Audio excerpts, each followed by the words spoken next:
آج کے اس ویڈیو میں عجائبات عالم میں سے ایک عجوبہ دیوار چین کی تعمیر کے بارے میں سن سکیں گے۔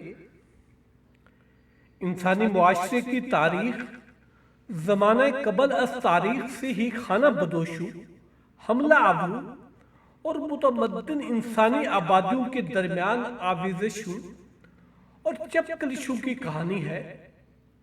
قدیم انسانی معاشرے کی ان ابتدائی چپکلشوں کا نشان آج دنیا کے کسی ملک میں بھی اتنا واضح نہیں ہے جتنا ہمارے ہمسائے ملک چین میں۔ خود چین کی عظیم دیوار چین انسانی معاشرے کی انہی قدیم آویزشوں کی علامت ہے۔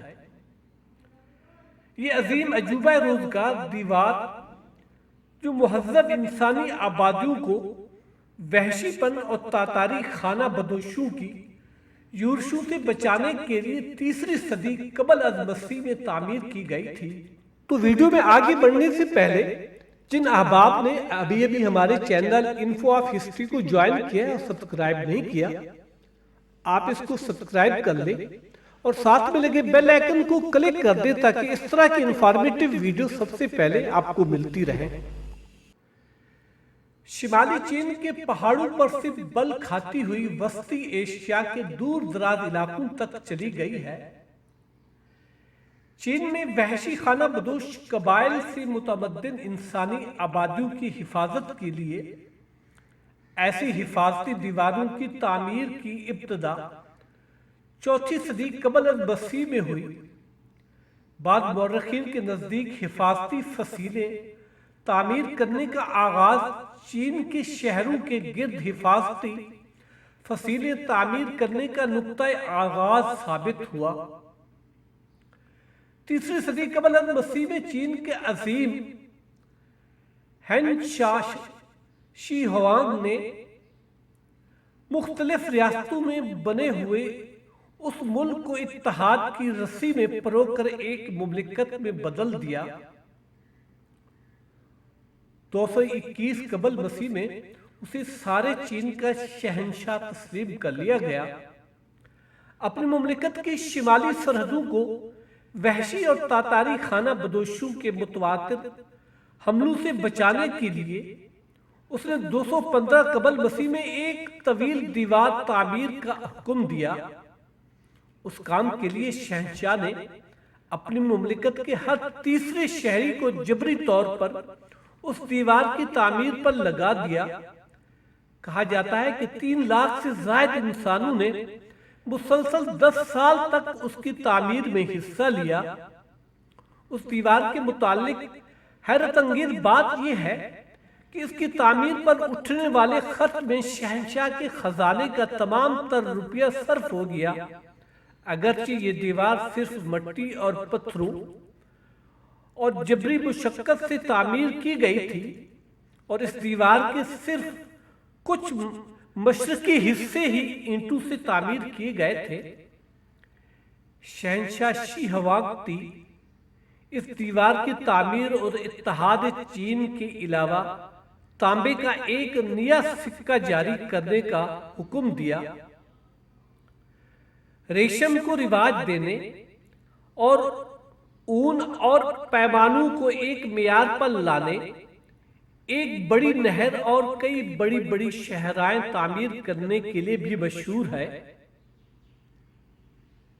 اس کے عہد میں 213 قبل مسیح میں وہ فرمان جاری کیا گیا جسے کتابوں کی آتش زنی سے تعبیر کیا جاتا ہے۔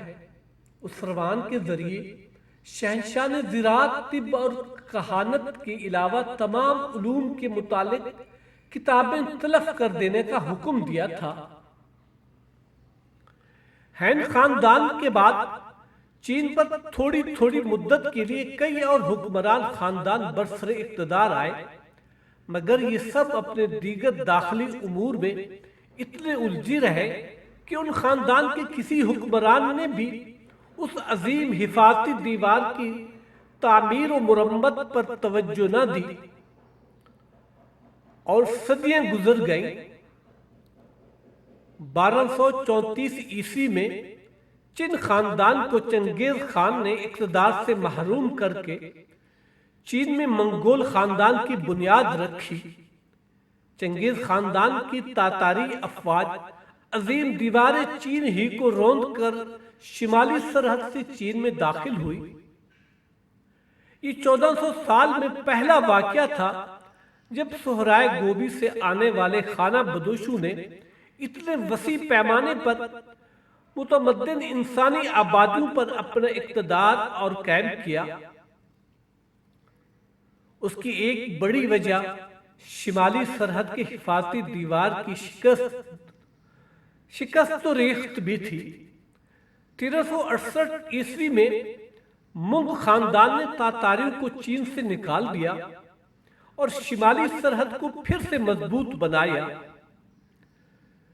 1420 عیسوی میں اسی خاندان کے شہنشاہ ینگلو نے عظیم دیوار چین کی دوبارہ تعمیر کا حکم دیا۔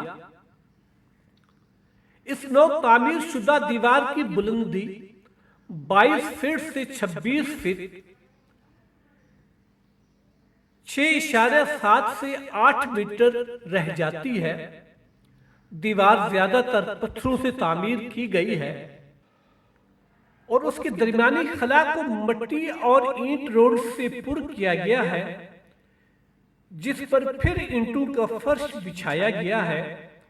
دیوار کی شمالی طرف کنگرہ دار مورچے رکھے گئے ہیں جو تقریباً ہر 590 فٹ یا 180 میٹر کی بعد نگہبانی کے لیے ایک چوکور مینار تعمیر کیا گیا ہے، جس میں وقفوں کے بعد محرابی تاکچے رکھے گئے ہیں۔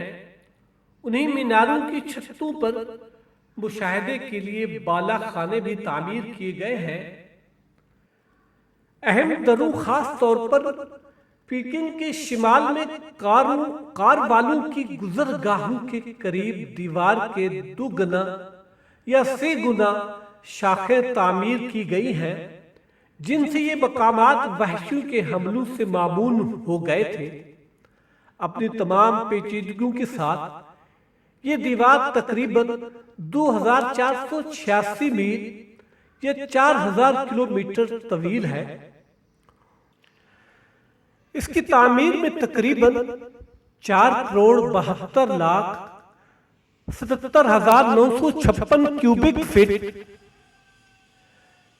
یعنی 4,46,250 کیوبک میٹر مٹی اور تقریباً 1,57,59,318 کیوبک فٹ پتھر اور اینٹیں صرف ہوئی ہیں۔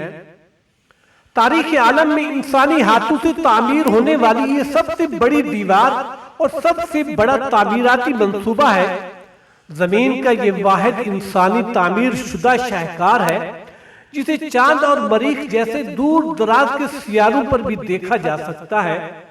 بنیادی طور پر دیوار چین فوجی دفاعی مقاصد کے لیے تعمیر کیا گیا ایک شاہکار ہے، مگر اس کی تعمیر کے کئی اور بھی مقاصد ہیں، جیسے پہاڑی علاقوں میں رسل و رسائل کا یہ بڑا ذریعہ ہے۔ بس صورت دیگر ان پہاڑی علاقوں میں رسل و رسائل ایک مشکل کام ہے۔ ایک شہراہ کے طور پر اس دیوار کی کشادگی اتنی ہے کہ اس پر سے 5 یا 6 گھڑ سوار ایک ساتھ گزر سکتے ہیں۔ فوجی انجینئرنگ کی اس عظیم شاہکار میں دیگر تعمیراتی عالم میں پائے جانے والی جمالیاتی پہلو یا جمالیاتی آراست بہت کم خیال رکھا گیا ہے، لیکن اس کے باوجود یہ اپنے خوبصورت زمینی منظر میں بڑی بھلی معلوم ہوتی ہے، بلکہ ایک طرح سے ایک عظیم جمالیاتی شاہکار کا نظر آتی ہے۔ چینیوں کے اس خیال کی ایک زندہ مثال بھی ہے کہ انسانی ہاتھوں سے تعمیر ہونے والی ہر عمارت اس خطے کے قدرتی اصولوں کے تابع ہوتی ہے جس پر وہ تعمیر کی گئی ہو۔ شاید اسی اصول کے تابع ہونے کی وجہ سے پہاڑی چوٹیوں پر بل کھاتی ہوئی یہ عظیم دیوار چین کے روایتی اژدہے کا روپ دھار لیتی ہے۔ تو دوستو آج کی یہ ویڈیو کس طرح لگی؟ ہماری ویڈیوز کو لائک اور شیئر کیجئے اور کامنٹ سیکشن میں کامنٹ کرنا نہ بھولیے۔ شکریہ والسلام۔